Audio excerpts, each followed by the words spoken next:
jadi frozen shoulder. Sebab apa? Bahagian bahu ni tadi, tengkuk, bahu dan urat belikat ni dah terlalu ketat. Jadi bila dia terlalu ketat, itu yang menyebabkan masalah sakit tadi. Bila angkat tangan pun sakit, bila nak pusing belakang pun sakit, and then sampailah jari-jari pun rasa kebas. Boleh faham Jannah Azizi?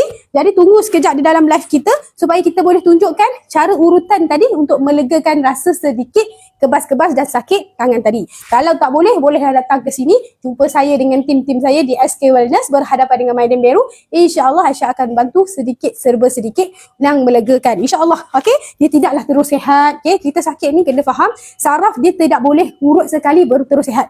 Kalau orang yang lenguh-lenguh, insyaAllah kalau contoh macam Ita ni, dia baru lenguh-lenguh sikit-sikit, betul? Lepas kita urut, insyaAllah dia lebih rasa lega. Tapi kalau orang yang dah sampai sakit tangan, tak boleh nak angkat apa semua tu, dia perlu makan masa. Sebab saraf ni perlu makan masa. And then dia tak boleh urut satu kali terus sehat. Okay, kena faham. Kena jaga pemakanan juga, kena jaga kita punya pergerakan juga.